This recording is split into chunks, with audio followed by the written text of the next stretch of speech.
পাকিস্তানের সাথে টানা কয়েকদিনের যুদ্ধবিরতি শেষ হতে না হতেই এবার চীনের সাথে নতুন দ্বন্দ্বে জড়িয়ে পড়েছে ভারত। ভারতের নিয়ন্ত্রণে থাকা অরুণাচল প্রদেশের ২৭ জায়গার নতুন নামকরণ করেছে চীন।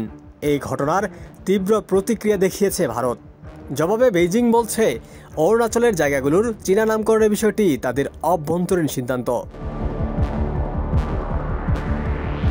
চীনের দাবি, অরুণাচল দক্ষিণ তিব্বতের অংশ।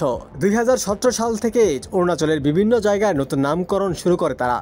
এর মধ্যে ২০১৭ সালে ৬টি, ২০২১ এবং ২০২৩ সালে ১৫টি এবং ২০২৪ সালের মার্চে আরও ৩০টি জায়গায় নিজেদের পছন্দের নামকরণ করে তারা।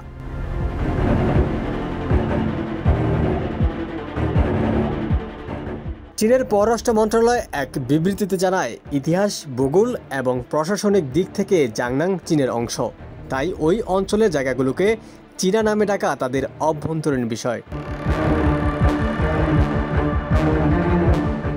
এদিকে অরুণাচল প্রদেশের বিভিন্ন স্থানকে নতুন নামে অভিহিত করার উদ্যোগ নেয় তা সরাসরি প্রত্যাখ্যান করেছে ভারত। নয়াদিল্লি জানিয়েছে, এই ধরনের সৃজনশীল নামকরণ রাজ্যের অবস্থান নিয়ে বাস্তবতা বদলাতে পারবে না। অরুণাচল প্রদেশ ভারতের অবিচ্ছেদ্য অংশ ছিল, আছে এবং থাকবে।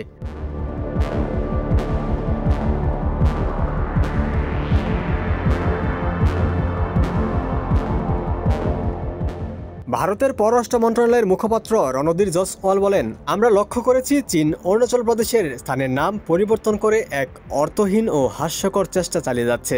আমরা এমন উদ্যোগকে সম্পূর্ণরূপে প্রত্যাখ্যান করছি।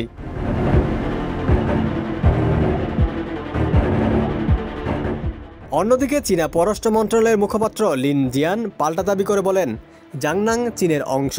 চীনের সরকার এই অঞ্চলের কিছু স্থানের নাম সংশোধন করেছে এবং এটি চীনের সার্বভৌম অধিকারভুক্ত বিষয়।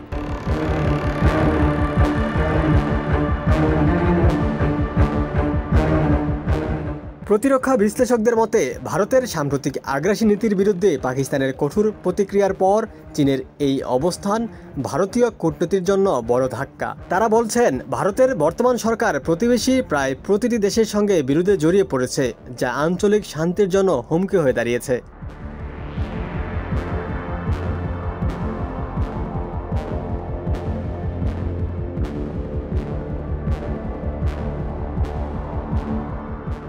এর আগে গত ১১ মে চীনের বেসামরিক বিষয়ক মন্ত্রণালয় অরুণাচলের ২৭টি জায়গার নতুন নামকরণ করে, যার মধ্যে রয়েছে ১৫টি পাহাড়, ৪টি রাস্তা, ২টি নদী, ১টি লেক এবং ৫টি বসতি এলাকা।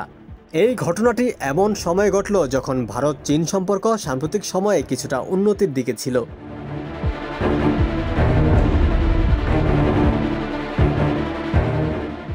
গত বছর পূর্ব লাদাখে ৪ বছরব্যাপী সামরিক অচলাবস্থার অবসান ঘটে। এরপর থেকে দুই দেশের মধ্যে উত্তেজনা কমার আভাস মিলেছিল।